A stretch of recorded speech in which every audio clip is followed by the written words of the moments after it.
Hello there. I was just thinking how quick 2021 has flown by. Like, it feels like only a couple of weeks ago that I was moaning about the cold, short, dark days of winter during the Ireland's third lockdown. And now all of a sudden it's getting warm again. It's bright. The days are longer. I'm able to hike. We're able to go outside. I completely understand that I'm saying that from a position of privilege. Those other countries around the world are not so fortunate. In particular, at the moment, our hearts and minds go out to those that are suffering in India and in Nepal, where the pandemic is kind of spiraled off out of control again. One of our team members, Malika, she lives and she's from India, at the foot of the Himalayas. So we're, I suppose, especially poignant about this, and especially worried about her safety and the safety of her family. But to all those that are suffering at the moment in India and Nepal, our hearts and minds go out to you. So on this episode of the podcast, I interview a fellow, a human called Mac. That's his name. No, his real name is Tyler Fox, which I actually only figured out at the beginning of the interview, just before we started the interview. I was looking all over his website. Tyler Mac has a blog called Halfway Anywhere. It's a fantastic blog. It's a travel blog, but he mainly focuses on hiking or outdoor adventures. He's hiked the PCT, he's hiked the CDT, he's done a bunch of trails all over the world. He's hiked in Nepal, actually, which we talk about a little bit. He's hiked in Australia and some parts of Europe as well. Really cool guy, really, really interesting, packed full of energy. Like, the guy just seems to be constantly on an adventure. He's always doing something. I think today, as I'm recording this, was the final day of his Arizona trail bike pack. So him and a friend, they packed their bags and headed off on mountain bikes across the Arizona Trail, the AZT. It was really fun to follow him, see his daily updates. So if you head over to his social media channels, Instagram, you'll be able to see all of his pictures and his photos of the bikepacking trip that he did. One of the images that he put up there yesterday, I think it was of him and his friend carrying their bikes up the rim to rim part of the rim to rim trail through the Grand Canyon. And he said something in the post. I think it was, I can't remember the entire post. I don't have it here in front of me. I am winging this, by the way. Can you tell? But he said, "I hate you all." And I don't think I've ever understood a statement as much as I understood that statement.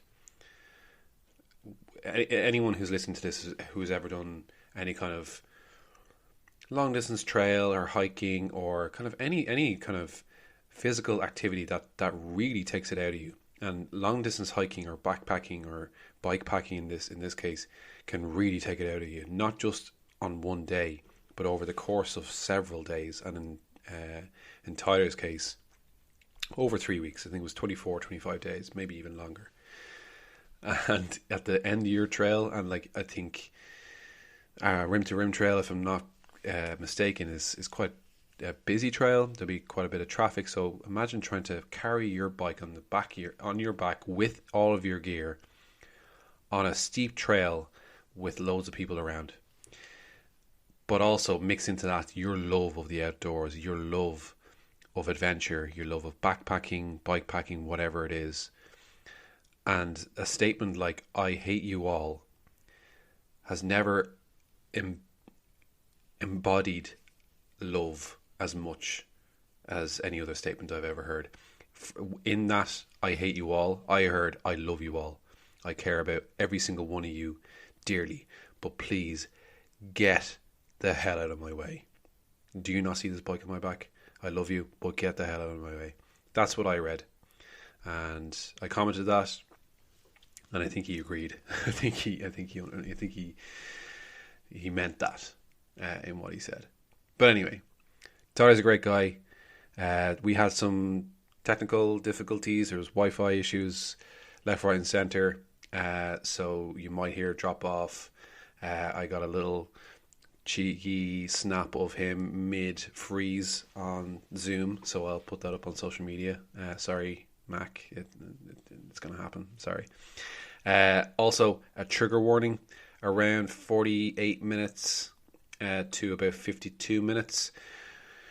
We talk about toenails. I'm sorry. I remember listening through this and editing the show, and my girlfriend was right beside me when I was doing it, and she nearly got sick. So, trigger warning to anybody who's squeamish or doesn't like toenails or ingrown toenails or anything like that. Yeah, you might want to skip from 48 minutes to 52 minutes. Just a fair warning, okay? I suppose before we get into that, I'll let you know about HiiKER. So HiiKER is, usually I read off a script for this, but I'm gonna wing it here as well. This is how the show is starting. I'm not going to change it now. HiiKER is an app. HiiKER is a mobile and a web app that our CEO and founder Paul Finley has developed alongside a team of excellent designers and developers and marketeers like yours truly.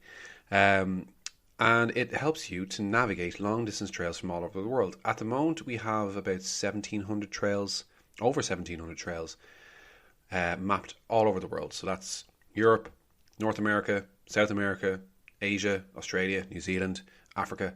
Actually, I don't think we have Africa yet, but it's on the way. We have a lot of trails, and we're continuing to grow. So if you're looking for, a short weekend backpacking trip, or you're looking for, a couple of weeks section hike, you're looking to traverse mountains, or you want to walk from one end of a country to another, or one end of a continent to another, we have a trail for everybody that wants to appreciate and experience the great outdoors. So head over to the HiiKER app. You can download it for free in the App Store, iOS or Android, or head over to the website, which is hiiker.app, and start using it. There's a free version that you can use immediately, totally for free, and then there's a paid version, which obviously comes with more features. And you can download maps, you can print maps, you can download GPX files. Really, we are so proud of this product. And I don't know if you've been following our social media channels lately, but at the moment we're seeking funding. So we're in the middle of a few different programs that's going to hopefully aid us to get that funding.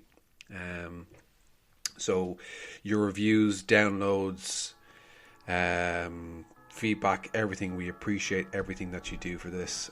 We have put our heart and soul into this, and we really want this to succeed. So all the help that you can provide, really, really appreciate it. And also, if you like this podcast, share it, review it, comment on it, tell me it's crap, tell me it's amazing, whatever.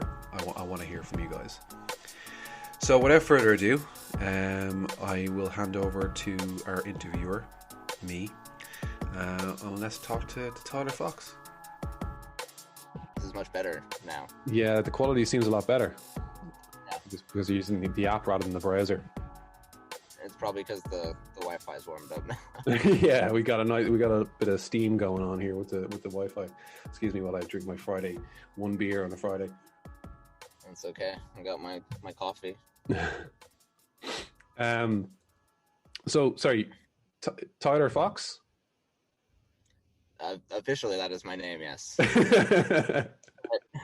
But within the hiking community, people know me as Mac. Like only like my, I don't know. It's gotten complicated to the point where like I have hiking friends hanging out with non-hiking friends, and hanging out with like another group of friends, and everybody calls me something different, and it's like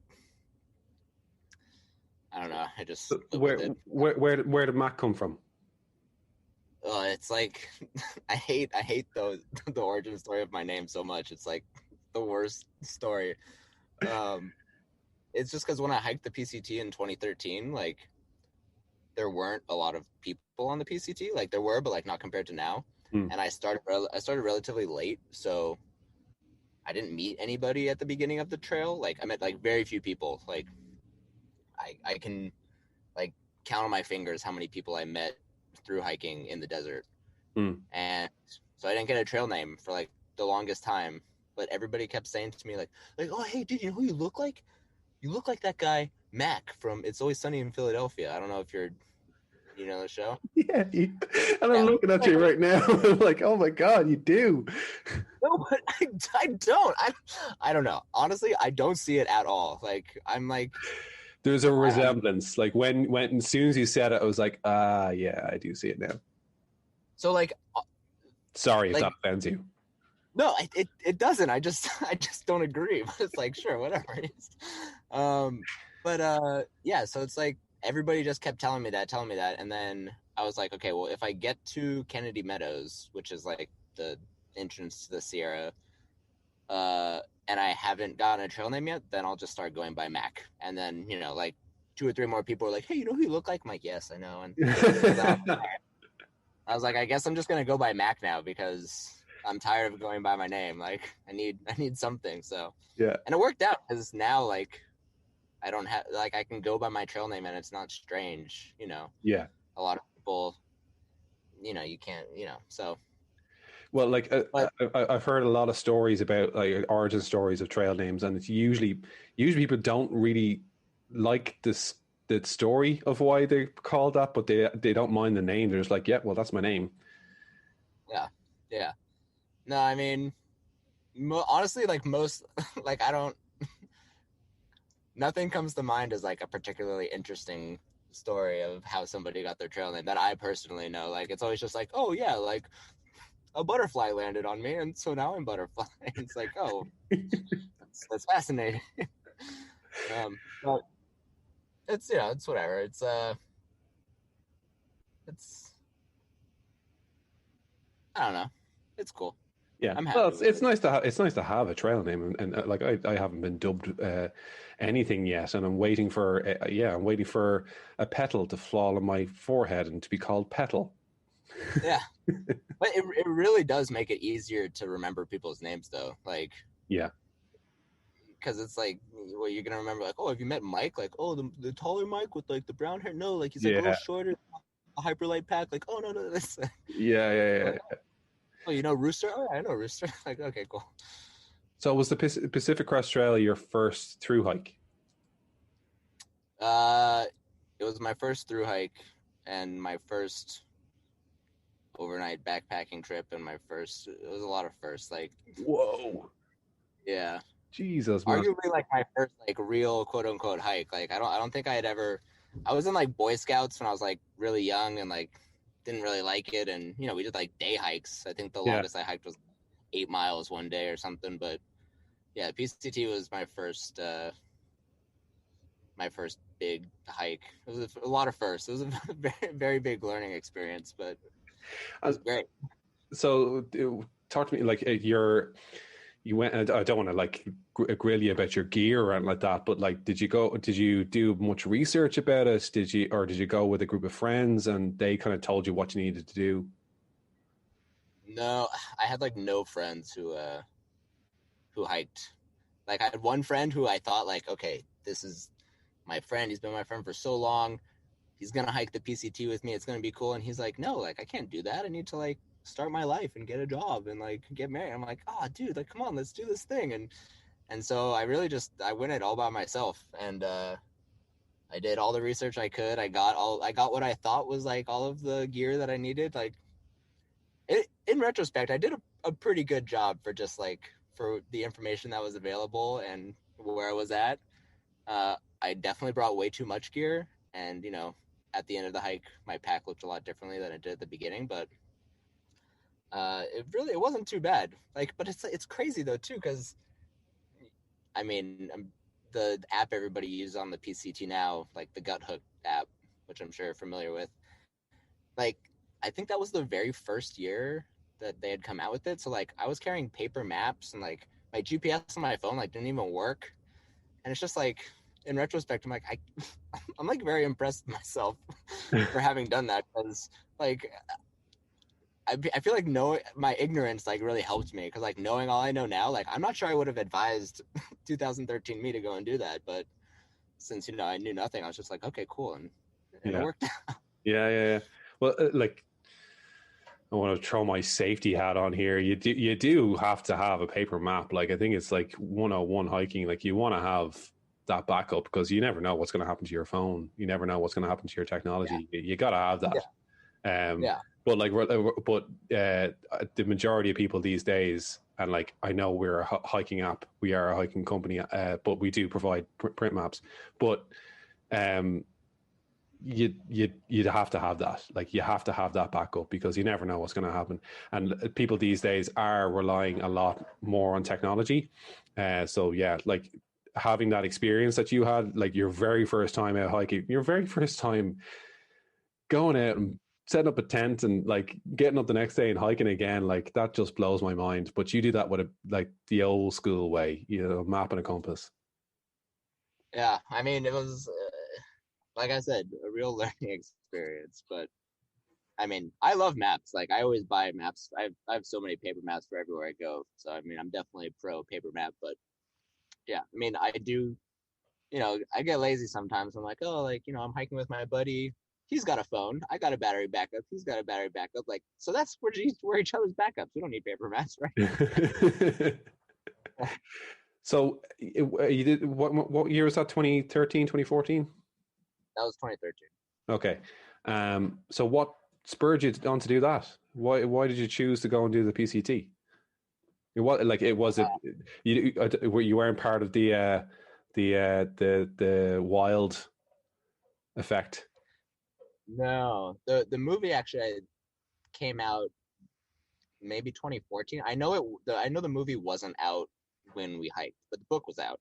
They were like Yeah. filming the movie while we were hiking, and everybody's like, "Oh, they're filming Wild! Like, you're gonna find them filming Wild on the PCT," even though like a lot of it was not filmed on the PCT. Yeah. It's like watching a PCT hiker. They like get to like Kennedy Meadows, and you're just like, "That's not Kennedy Meadows." But no, I like the short answer is I thought it would be a very good way to live for a long time on the limited amount of money that I had. Okay. I was like, huh, I made a little bit of money. I could go and travel, but I'd probably spend that money pretty quickly. But if I did this like really long hike, I could make that money last for like 5 months. So that was a big motivation for me actually. And I just thought it would be cool to walk from Mexico to Canada. Like that idea That's was like, it's pretty damn cool. Yeah. yeah. I mean, now it's become like so drilled into me, like, oh yeah, walking from Mexico to Canada. Like somebody's like, oh, I walked from Mexico to Canada. I'm like, oh, cool. Like, and what are you drinking? Like, it's like, but at the time, I was like, whoa. um, and so are you from California? Is that why you automatically went to the PCT, or did you look at other trails that were around?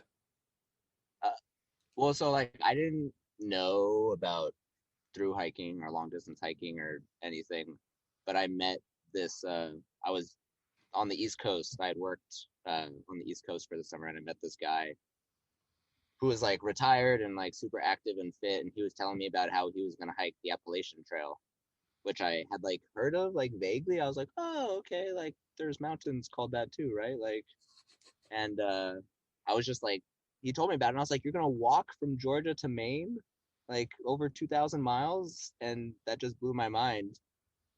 And so at first I said, okay, I'm gonna go and hike that trail that guy was telling me about, because that sounds pretty cool. And then once I started researching it, I discovered the PCT. Hmm. And being from California, and it going from Mexico to Canada, I said, wow, that sounds even better than the Appalachian Trail, so I'm gonna do this one instead. And I mean, that's really all there was to it. Like Yeah. logistically, I thought it would be easier because I have family in California. I don't really know many people on the East Coast. I didn't really know much about the East Coast. Like I didn't even know much about like as far as hiking in the my experience in the Sierra in California was limited to going snowboarding. I don't think I had ever been on a hike really anywhere outside of maybe like the greater LA area. Like Right. And when you went to do the PCT, did you have your blog and guides? Did you have that in mind, or your videos? Did you have those in mind from the get go, or was it an afterthought? no, like I had a blog before. It was mostly just a personal blog. I studied abroad in Brazil and I started it when I was down there just to be like, hey, here are things that I think are funny in Brazil as an American person who has never lived in another country before. And I enjoyed maintaining the blog. And then I wrote about when I moved to the East Coast and I was working on this like little obscure island, and then um, I just started writing about the PCT because I was like the next thing that I was doing. So it was really just like a personal project. Like this will be fun. My grandma likes to read it.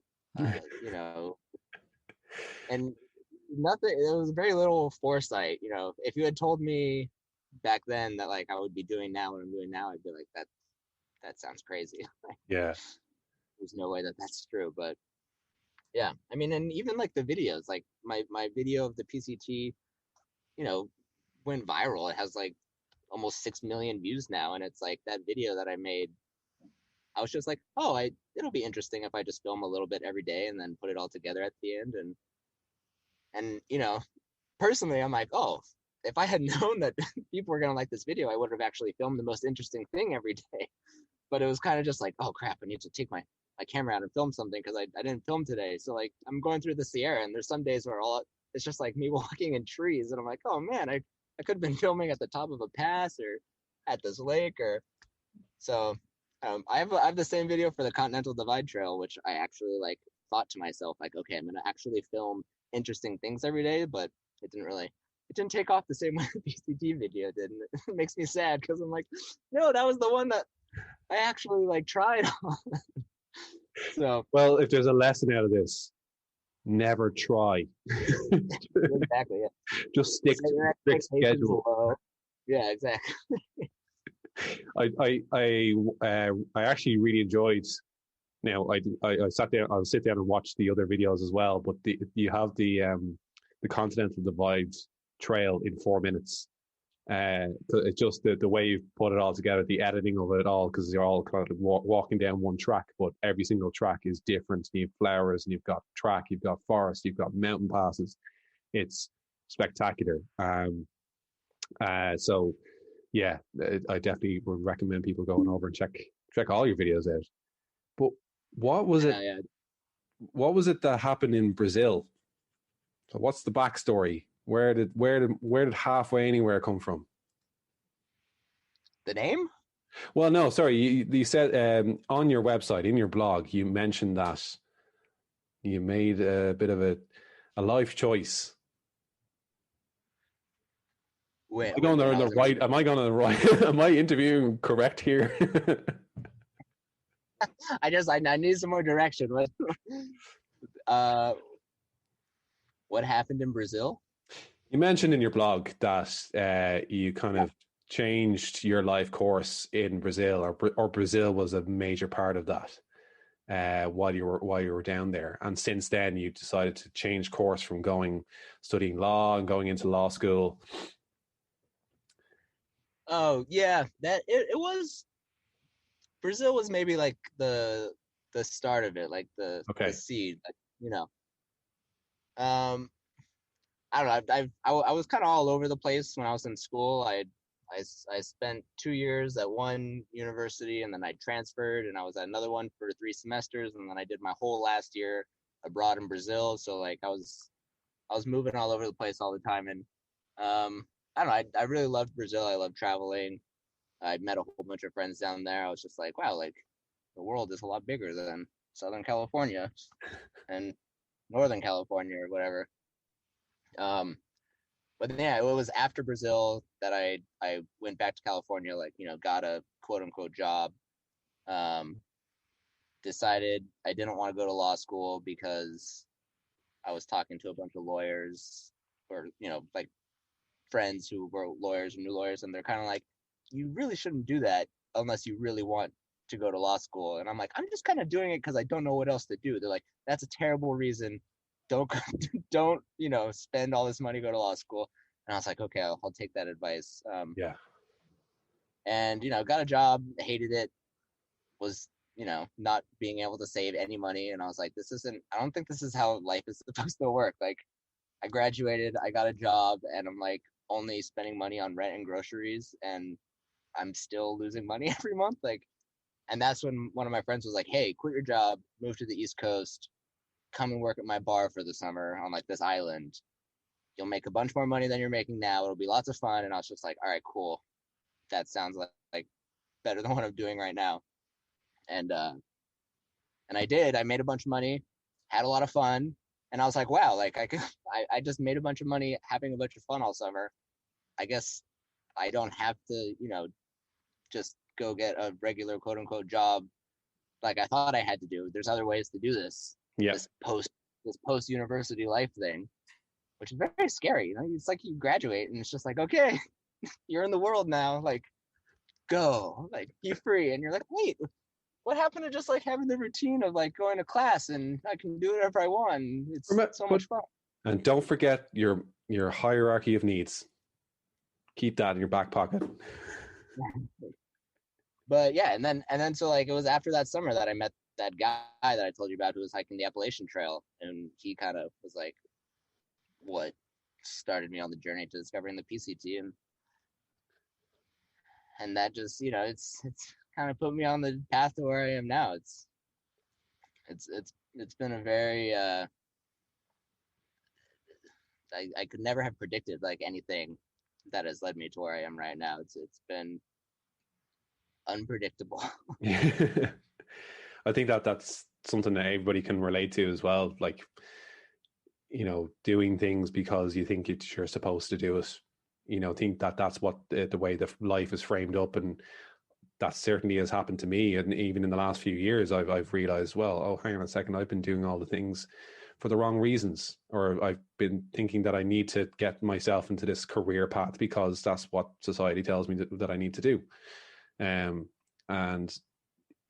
through these conversations that I'm having with people like yourself on the podcast, it's a very common theme, even for people later in their years. As I said to you, there's a guy that I met from New Zealand. He's in his 60s, and he just decided, what, I'm going to go do this. I was never a hiker or a tramper, as they call themselves over there. I'm going to go walk from one end of New Zealand to the other because screw it, why not? I can live this life if I want to. So yeah. So when you did the PCT, was like, obviously you've gone on and done a bunch more hikes. What drove you then to go, oh, that's not enough, I have to do another? It really wasn't for a while afterwards that kind of started. Like at the end of the PCT, I hated everything. Like, I was like, hiking is stupid. Through hiking is stupid. I can't believe I did this. Like, for the entirety of Oregon, and I was hiking northbound, so Oregon is you're getting towards the end. I was just so miserable, mad. Like, a friend of mine was driving out from Portland to meet me at the Oregon-Washington border, and I was like, okay, once he meets me, I'm going back to Portland with him. I'm going home. I'm finished. Like, I hiked, from Mexico to the Washington-Oregon border. Why do I need to hike any further? I really didn't like it. I was not having a good time. Anybody who was around me at that time, which was only a couple of people, but I'm still friends with them. Yeah. they'll tell you like, yeah, Mac was Mac hated the PCT.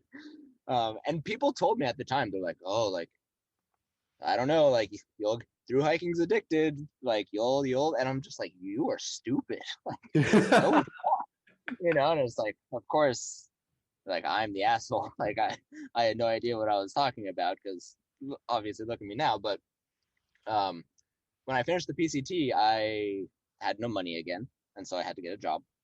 And so then I ended up moving to Japan to teach English, uh, just because I wanted to do like any job that wasn't conventional, kind of. I don't know. I wanted to be traveling or in another country or doing something not in the US. So that was like a great opportunity. And the place where I moved to in Japan, which I had no choice in where I moved, was basically like, you can have a job here, you cannot have a job. And since I needed money, I was like, sure. It was like a very rural place. Definitely not somewhere where I ever would have chosen to go or would recommend that anybody go, but I found out that it was pretty close to the mountains in Japan. And so then on the weekends, I started going and just hiking all of these mountains in Japan. And I was like, huh, like I guess hiking's okay, you know. And then while I was in Japan, I had two friends who hiked the Continental Divide Trail, and this is two of my really good friends from the PCT in 2013, and two friends who I'm still friends with now. And I was like, oh man, like my friends are cooler than me now. They hiked the PCT and the CDT. Like I can't let that stand. I have to hike the CDT now. I mean, and honestly, like them hiking the CDT was like a big motivation for me hiking the CDT because I was like, guys, we're all supposed to be on the same level here, and you guys are now a level above me. So uh, that's kind of like what put the idea of a CDT hike in my head. And then I didn't end up hiking the CDT until 2017. So, it's 4 years after I did the PCT. And between those two, I did lots of overnight stuff and shorter stuff, but really no big long hikes, except for I did ride a bicycle across Australia, but that Just that. just that that was different. I just that was another ill-conceived adventure that I don't know. It was okay. I just I thought it would be really cool to do a long distance bicycle trip, and I was like, Australia's flat in the middle. I guess I'll do it in Australia across the outback. And did you have any cycling experience beforehand? No, I had done. My dad's a big cyclist, so there was like a period in like my third year of high school when I got one of his old road bikes and I would go and do like some longer rides, but it's like for a day or something. No overnight stuff, no bike packing kind of stuff. Uh, so yeah, pretty little. But I was like, I know how to ride a bike, and I'm pretty familiar with all this camping stuff. So just let's put them together, right? Like, how hard could it be? Uh, and the beginning was really hard. Like on like the first week, my knee was killing me, and I thought I was gonna have to call the whole thing off. I was like, I just spent all this money on a bike and all this bike gear, and I had to like do some virtual consults with some friends and have them show me how to like properly fit myself on my bike and what to do to Yeah. not Okay. Yeah. because I don't know, like I feel like once you through hike or and that's another through hike. This word through hike has been it's like what is a through hike now? I don't know. This I is really need actually to. this is big. This has come up in nearly every single interview that I've had Yeah, around the debate I around what is a through hike. I have this burning desire to write a post about like what is a through hike because all these people are like, oh, I'm gonna go through hike this trail, and I'm like, well, that trail's like 60 miles long. Like, is it really a through hike if you can like hike it in a day if you really wanted to? Like, I don't know. We Yeah. could talk about that. We could talk Well, about no, that it's after. like because there's so many different words now as well coming into the vernacular of backpacking or hiking, and you've got through hike, you've got hiking, you've got walking, you've got tramping in New Zealand and Australia, um, and backpacking. Like what constitutes as a through hike. I think Literally, it is walking from one end of a trail to another end of a trail. But really, you gotta be like getting some sort of distance there, like something you can kind of pin to a wall and say, yeah, that's you can actually see a line on the map there. That's a through hike. Anyway, that's my own Yeah, opinion. I'm just just to get this out there. I think I'm not saying I know everything about how we should define a through hike, but I think for something to be a through hike, you should definitely also be able to section hike that same trail. You know what I mean? Ooh, Like okay, interesting. like if you can't if you can't break a trail up into like smaller sections that could be hiked as like, big, not, obviously not as big as, but like, like substantial hikes of their own, like then I don't think the trail, because then it's like I don't know. I think that should But have something. then it kind of comes back to hike your own hike. It's whatever it is, whatever you want to call it. It's your own thing. Is that really part of hike your own hike? Like what we call things? Yeah, Oh, I suppose so. Some people call it they don't even call it a hiking, they call it an odyssey. They call it like their journey. well, I guess as long as everybody's happy, it's That's whatever. it. Yeah, yeah, yeah. Moving swiftly on. So you backpacked or you bike packed across Australia. Um, Yes. and where did you go after that? What hikes did you after that? Did you go over to New Zealand then, or No, then I went to I think it was after. Then I went to Tasmania, which is also part of yeah, Australia. yeah. I'm not, I maybe didn't know that before, so I'm assuming some people out there don't know. I'm assuming you do know. But Yeah. so I went to Tasmania and I did a whole bunch of hiking around Tasmania, which was awesome, and I really want to go back there. But Tasmania was another one of those places where like a lot of the hiking I really hated while I was doing it. There was just like so much mud and so little information, and there's leeches, and mostly that was it. There's snakes, but like I don't really care about snakes. But the leeches in the mud were terrible. Ooh. Well, I was I gonna say, hate. like, you try hiking in Ireland, it's pretty much just one big mud bath. Yeah, I mean, I'm more used to it now. I think it was because that was like really my first experience hiking in real mud, not just like, oh, the trail's a little wet, but like, oh, my knee is at ground level now because the rest of my leg is in the mud. Like, um, so I just don't think that I was just mentally prepared for what I was getting myself into. But Tasmania was great, and then that was the start of 2017, which was the year I hiked the CDT. So that was kind of my precursor to the CDT, was hiking in Tasmania. Right. And did you? So where did Nepal come on this? Oh yeah, I forgot about Nepal. Damn So I, I it, guess man. I guess those, you could consider those like bigger trips that I did between the PCT and the CDT, because I went to Nepal. Uh, I was working at a school, so they had winter break when Mm, I was working in Japan, and so for winter break, both of the years that I was there, I went to Nepal and I did Everest Base Camp one year, uh, which was cool, but was a little not disappointing, but like I thought it was going to be a lot more intense than it was. Like it's very easy and straightforward to hike to Everest Base Camp. Like it's awesome, but it's like, there's villages everywhere. You sleep indoors every night and get hot meals. And I had like a tent and like a minus 30-degree sleeping bag and like all of this like crazy gear that I was like, oh, I didn't need any of this. Like this. So then I went back to Nepal the next year and did this route called the Three Passes Trek, which is in the Everest region, and is definitely what I would recommend people do if they go to Nepal and want to go to Everest Base Camp, because you can right. do Everest Base Camp as a day trip from the Three Passes Trek. And the Three Passes Trek, you get to a lot more remote places. You get a lot more elevation, a lot more views, a lot fewer people. An incredible hike. I would definitely recommend Yeah. doing that. Uh, so the CDT then, that was 2017. Um, when you saw your friends doing that back in whatever that year that was that the moment you're like, I have to go and hike the CDT, and it was just a case of like building up to the year and getting your permit and all that kind of stuff, or was it when you got home?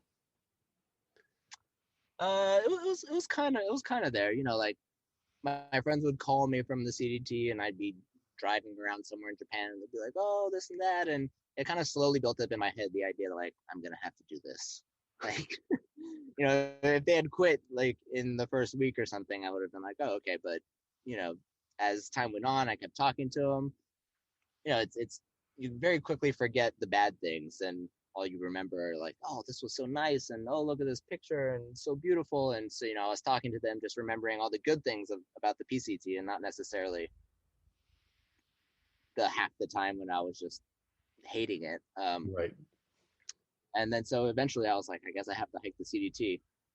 I mean, hiking the CDT is pretty easy. There's no, not like the actual trail, but if you decide to hike it, there's no permit you have to get. There's Oh, no like there's certain sections you need permits for if you decide to camp in certain areas. But if you want to go hike the CDT tomorrow, the hardest thing is going to be logistically figuring out how to get to the southern terminus or the northern terminus. right, because So there's not like a direct road to it, or there's not a public transport that will get you there.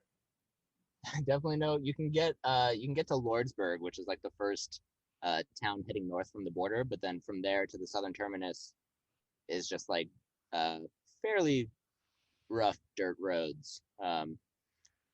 You wouldn't want to take all cars down to the southern Yeah. terminus. Yeah, we rented like a whatever the small Kia SUV is, I think, and that made it down. But it hadn't rained before, and it took a little bit of maneuvering. But it's definitely not accessible at like the southern terminus of the PCT is, which even though it's a dirt road, it's a small dirt road, and you can just kind of pretty much drive right up to it. And my dad had like a sedan when he drove me down there in 2013, and it was fine getting to the southern terminus. And I'm sure now it's even better than I was actually down there last year at the southern terminus, and the road was totally fine. So yeah, Okay, so CDT compared to the PCT. Because I think I've actually heard you speak about these before, about the which you prefer, and it sounds like you had two different experiences. Like after the Sierras, you were kind of like, I'm done with this. What were you like with the CDT? well, with the CDT, it was easier. It was mentally easier because I definitely knew what I was in for. Hmm. I I had no illusions about like what the trail was going to be like and what I was going to be feeling like halfway through the trail. So I don't think there was any point in the CDT where I said to myself, "I'm going to quit. I hate this. This is terrible." Because I knew what I was getting myself into the whole time, and I knew I wanted to hike the whole trail. So there was times where obviously I wasn't having the best time ever out on the trail, but I was expecting these things to happen. So, um, but I mean, it really is hard to compare the two trails. Like from a personal experience, it's hard to compare because your first long trail is going to be a whole different experience, regardless of which trail it is, just by virtue of being your first long trail. It's it, I somewhere on my blog, I think I compare it to like going to college, Mm. where it's like if you graduate and you decide to go to college, it's like this whole new magical crazy world, and it's like all of these things, and it doesn't matter where you are going to school. Like no matter where you go, like you're gonna have these like freshman experiences where it's like, oh, like I'm on my own and everything's different and there's all these things I can do. And it's kind of like that on a through hike, where then it's like if you went to college and then you were gonna go again, you wouldn't have that same kind of special novel experience your first year, because you kind of know you know what you're getting yourself into. And it was like the same thing on the CDT. It was like nothing was like novel or special anymore Yeah. because I'd already done it. But like the trail itself was new and interesting, and there was new cool things to see. So you can compare how physically challenging the trail was, or how beautiful you thought certain sections of the trail were. But like to be like which one was your favorite, it's hard to ask because Yeah. who knows, if I had hiked the CDT first and I had all of these feelings on the CDT that I had on the PCT, maybe I'd be like, oh, the CDT for sure. Maybe I'd be like, no, actually, I don't know. So it really is. It's hard to give it a fair shake. All I can say is that the Appalachian Trail is definitely the worst of the three. So But don't tell anybody. But don't tell anybody I said that. yeah, I'm sure. I haven't clicked record yet. We haven't been recording this entire interview. So sorry. Yeah, it's not on your website. Have you done the Appalachian Trail? No, Oh, I okay. haven't. So it was a I joke. haven't. It was a joke, but it's a lot of people feel very passionately about the Appalachian Trail, and I think it is because it was a lot of people's, or is a lot of people's, first and maybe only long trail that they hike. Mm. Um, which is fine, but like just personally, it doesn't really appeal to me too much. The Appalachian Trail, I don't know. You don't want to finish that Triple Crown, no? I don't really care about the Triple Crown. Like, But I don't what know. if the guys that did the PCT and the CDT went off and did the AT? Would you think about it then? I would consider it, but I highly doubt You're gonna either make it of happen. the. I'm gonna track these It'd be guys hard. down. It'd be hard pressed to get either one of them to through hike again, I think. Oh, But it's really? like I do have lots of friends now who have hiked all three trails, and uh, I know people who are planning on hiking one of the three trails like in any given year, and honestly, based on feedback, like a lot of them kind of give it like hush hush, but they're like, you don't really have to hike the Appalachian Trail, like it's okay. Like I feel like given the opportunity to go and do other trails, there are a lot of other things that I would prefer to do. Like Yeah. I'm not completely ruling it out. Like it's like the OG long distance trail, which is why it is so popular. And Yeah. but I don't know. I'd rather just spend the summer hiking in the Sierra or up in Yeah, Washington. like it. I suppose I've heard of all the negative sides of the Appalachian Trail as well, where it's out of the three, it's the wettest trail, it's the coldest trail because of where it is. Like you're in the wettest states in the US, maybe apart from Washington, and so it's just constantly raining the entire time you're going on it. But as I said to you earlier on, I live in rain. I live in a constant cloud, so that doesn't really bother me whatsoever. No, I So, mean, have you ever? You were saying it before we started recording that you came over to the UK and you did a bit of hiking around the Lake District. Did you spend? You've done other hiking in Europe as well, haven't you? yeah. So I did a little bit of hiking in the Lake District. Unfortunately, it was a little late in the year when I went, and it was absolutely freezing, and was not prepared for those kinds of temperatures. But still, I think got like three nights in. It was beautiful. Like everybody kept saying to me in the UK, like, "Oh, you're going up to the Lake District. Like, it's so beautiful up there. It's so beautiful. It's so beautiful." And kind of when you hear that about a place so many times, I kind of start to think like, oh, okay, like I'm a little prepared to be disappointed because like so Yeah. many people have just been like, you know. But I went up there and I was like, oh, it is actually very nice up here. Like it was, I really did enjoy it. It was very nice. I would definitely go back and do some more hiking up there. And But it's you did the one of the Caminos as well. yep, so I did the Camino de Santiago starting in Porto in Portugal and hiked north to Camino de Santiago in Spain. Mm-hmm. It was less of a hike, more of a walk, like an educational tour through the Portuguese and Spanish villages along the Camino. A lot of Um, food, a lot of cured meats, a lot of oil. yep. It was, and I did it in the winter, which is the off season, so I met very few other people who are actually on the Camino while I was doing it. Uh, I've done, I did an overnighter in the Pyrenees on the French side, which Pyrenees were awesome. I really want to get back and hike the High Pyrenees route or the Pyrenees High route or the Hot route The Pyrenees hot or route, yeah, whichever. yeah, Yeah, uh, that looks awesome. That's high on my list for hikes to do once we can travel the world again and yeah. things. Um, Uh, have you any plans to come over to Ireland? Do you ever think about coming over here? Because your name is Mac, and Irish and Scottish, the Celtic name. So you gotta come over here. uh, I've thought about going to Ireland, not in a hiking sense. Um, Oh, you're I, just here for the booze, aren't you? I don't know. I mean, like, I want to go to Ireland because it's a place I haven't been, but like, I honestly, I know zero about hiking in Ireland. Like, do people hike in Ireland? Is there like a coast to coast There is a coast traverse to of coast. Ireland? There is a Yeah. coast to coast, and I'm planning on doing it myself this year. Hopefully, fingers crossed during the summer, going from Dublin down to Cork, and it's about a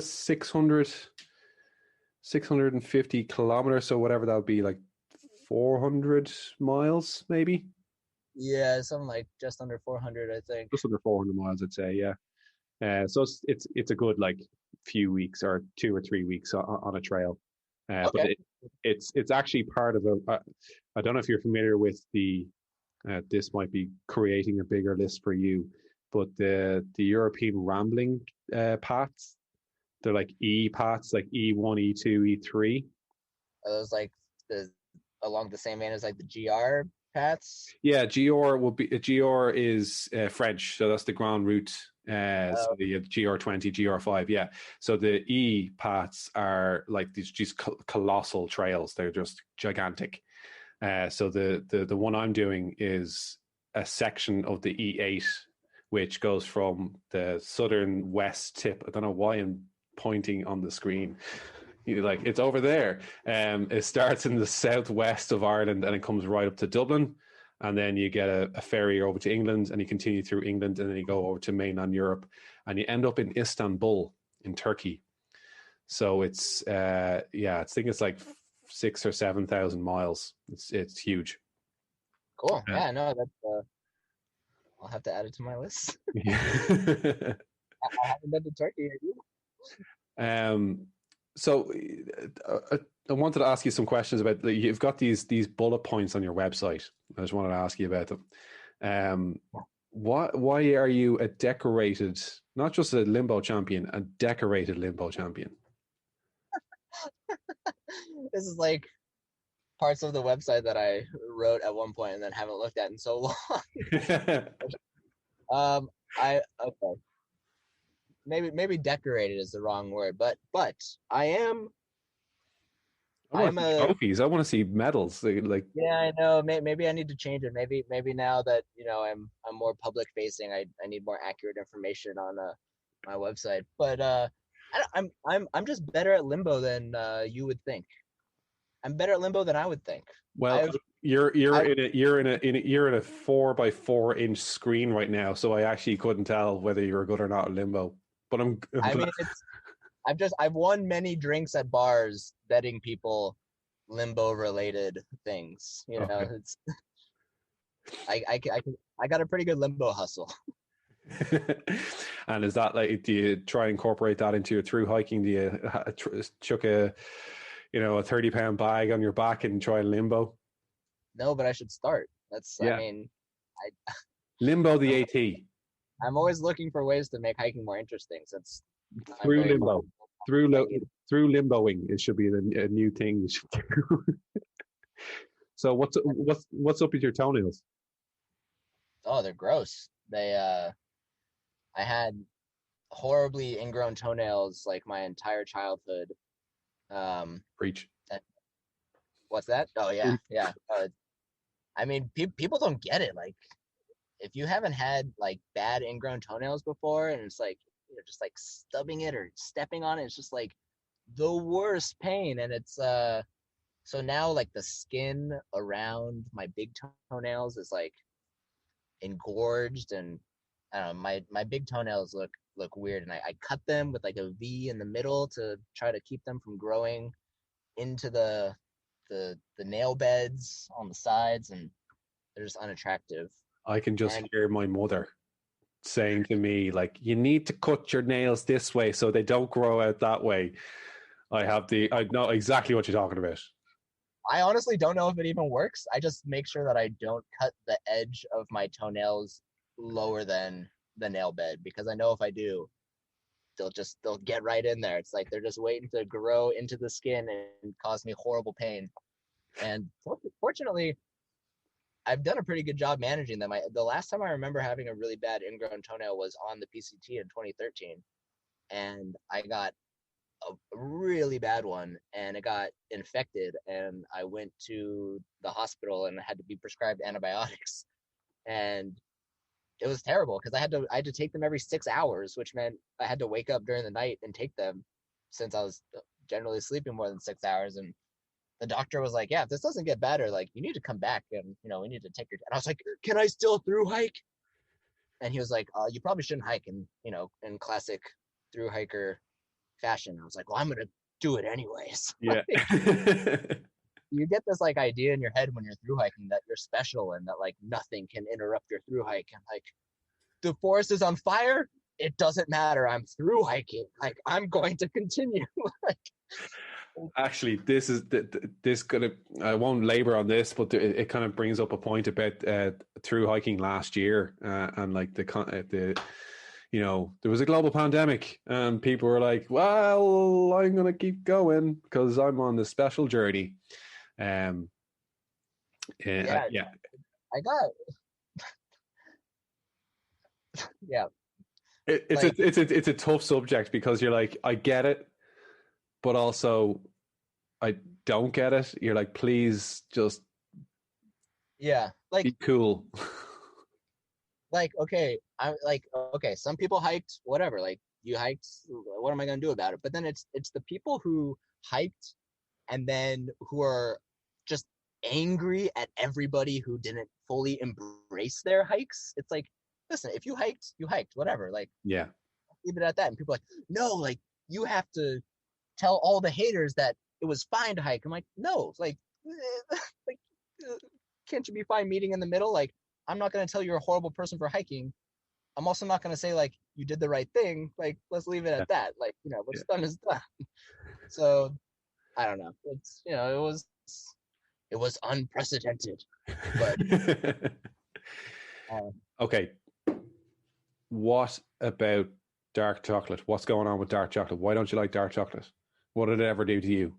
it doesn't taste good.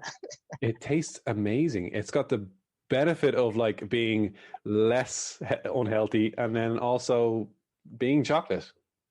I don't know. Like, it's like, you ever take a sip of a drink and you think it's gonna be one thing and then it's another thing and it's terrible. Like, that's dark chocolate for me. I take a bite and I'm like, oh, like, you tricked me. What? But okay, but like it is an acquired taste. Like you do have to know that you're like, okay, this is not milk chocolate. Well, okay, I have to remind myself that I'm speaking to an American here. You don't have the creamy goodness of Irish milk chocolate or British milk chocolate. Like you don't have it. I'm sorry. I've Well, been. there's one more reason to go to Ireland. I'll get you some dark chocolate whenever you come over here and we hike. I'll get you some dark chocolate. It, Well, it's like one of those things I try. Like, I didn't drink coffee until 2017, and that's yeah, I was just addicted to energy drinks ever since high school. It was terrible. right. Uh, and then just like cold turkey one day, I said to myself, I need to stop drinking these things because I might die. And started drinking coffee, which I hated. But now I only drink black coffee because I made the conscious decision when I started drinking coffee. I'm only going to drink black coffee so I can always have coffee and not be like, oh, I need my sugar or milk or cream or whatever. So, I mean, I worked on that, and now, Oh, you're frozen, man. Oh no, this is going so well. If you could only see your face, man, it's pretty funny. Hello. Just for the fun of it, I am going to take a screenshot because this is a very funny pose. There we go. Yo. Hey, really sorry about that. I hope you can splice that together. That's all right. My phone just died, and since I was hotspotting with my phone, my internet turned off. Oh, shit. So, But are you back on Starbucks now? no. We're the phone is plugged in now. Okay. I just battery drained so fast. Well, you are speaking to somebody across the ocean. So, it uses more battery the further you have to internet. I just kept recording. This is the same Zoom chat, so we can just keep going with this one. Great. So I can't remember where we were. I was telling you I'll give dark chocolate a shot. Oh, okay. Yes, cool. Right. Yes. That's where we left it. I accept that dark chocolate has potential, and I will try it. Okay, awesome. All right. Well, as it says, Ireland has the best chocolate in the world. I will say that now on this. Screw Switzerland, screw Belgium, whatever they say about their chocolate, Swiss chocolate and Belgian chocolate. Come and have a bar of Cadbury's dairy milk. Is that the one is that the one in the purple wrapper? Yeah. Okay. I feel like they had those in New Zealand and Australia possibly, but I can't speak to how well it relates to what's in Ireland. Yeah, well, I like unless it's the actual imported stuff from here, it's it's not going to be the same. It's not going to be the same. I'll wait the past checks. So what's next on? You said that you're going to do a bunch of hikes in Europe, the Hout route. Is there any trails in the US that you got planned? For this year, since I am still not expecting to leave the country, probably, I'm possibly doing a winter hike. I don't know if you call it a hike, a winter tour of the Tahoe Rim Trail. Oh. I got a split board this year, and I've been getting into the backcountry more, less as like a let's go up a big mountain and then snowboard down it, and more of like hey, now I have a means of transporting myself across snow in the backcountry. Yeah. So possibly doing that. I'm hoping to bike pack my next foray into riding a bicycle, the Arizona Trail in April. Okay. And then this summer, probably trying to hit up a bunch of the high routes in the Sierra. So the Yosemite High Route, Kings Canyon High Basin route, finish up the last leg of the Sierra High Route that I had to get off last year because of fires. Oh yes, yeah. And then in December of this year, I have a permit to raft the Grand Canyon. Oh wow.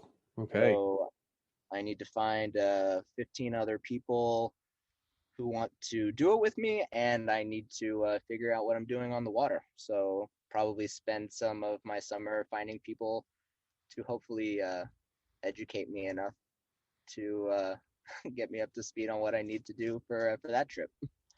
Well, look, if I could get over, I'd absolutely be one of those 15 people to go along with you, but it doesn't look like we're going to be leaving the country anytime soon either.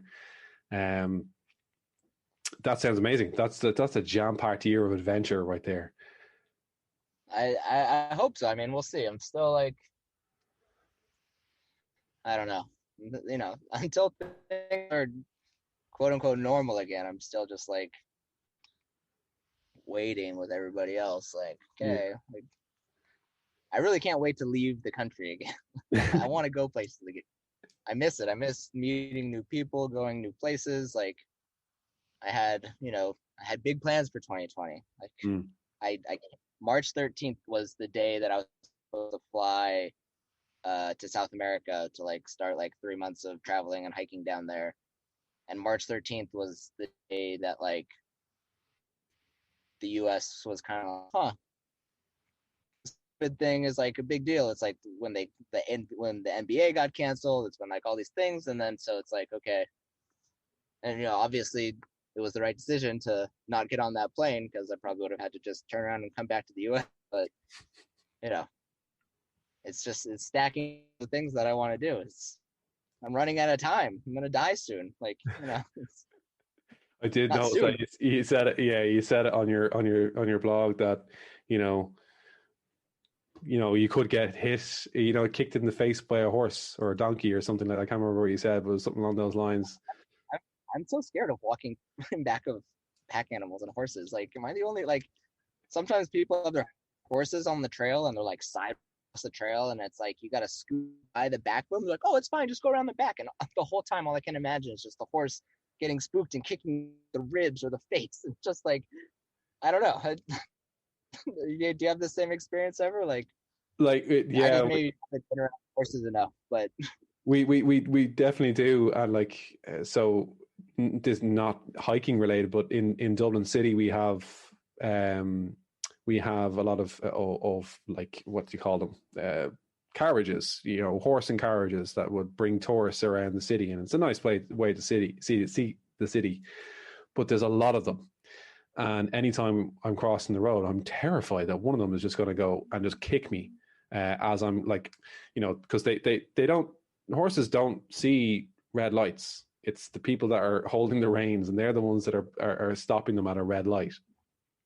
So they'll cruise up, and they might just keep going right up to you. And like, when pedestrians are going across the road, sometimes you have to walk around in front of them, or you have to walk around behind them.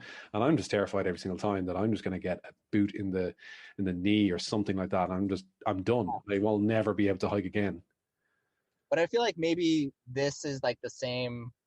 Like if you were to talk to like a horse person, they would tell you that no, this is like completely irrational. Like you should not be scared of this. Like the kind of same way people are like, aren't you bears like eating you while you're sleeping? Yeah. And it's like for somebody who doesn't spend any time outside, and it's like all they see are like scare stories about bears and whatever. Yeah, they think that that's what could happen. But if you're just out there all the time and there's bears, and you're just like, no, like the bears don't care about you. You're not going to get eaten by bears. So it's I feel like it might be that same kind of thing where if somebody who actually knew about horses, they'd be like, I just need them to say to me like, no, listen, you don't have to be scared of horses. They're nice.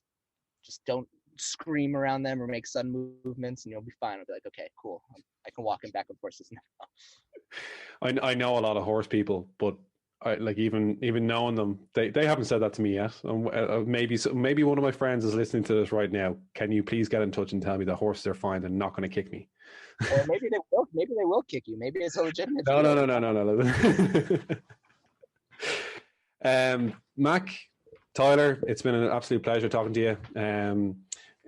Yeah, hopefully you can make it over this side of the river, the water, the ocean, the big massive river that separates our two countries.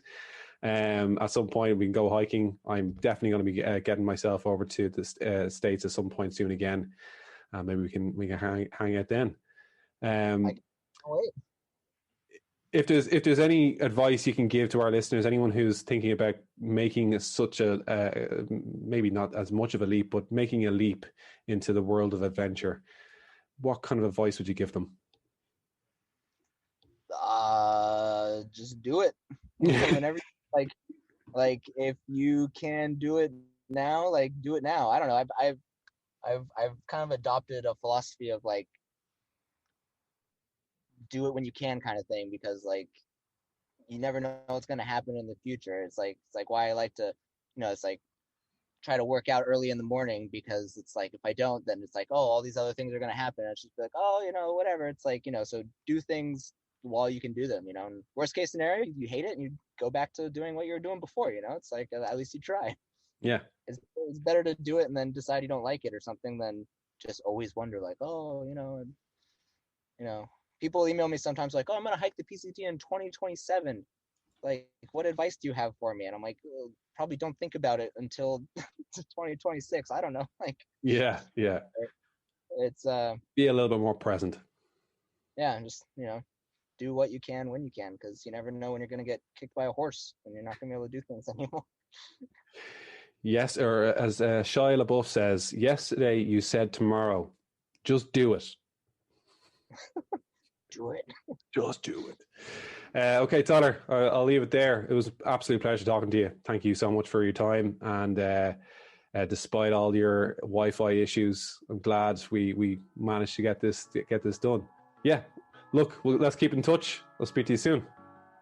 Yeah, great talking to you, man. Well, that's it for your fortnightly dose of HiiKER podcast content. I hope you enjoyed that. I thoroughly enjoyed chatting to Mac, and we've kept in touch since, and I hope to catch up with him now since he's finished his adventure of the Arizona Trail. I'm hoping to increase the frequency of this podcast. I'm also hoping to change the content format of the podcast. So there's a bunch of interviews lined up for the rest of the season, so stay tuned for them. But also stay tuned for season 3, which again, as I said, I think there might be something different on the table for season 3 of the HiiKER podcast. So stay tuned for that. Thanks so much for listening.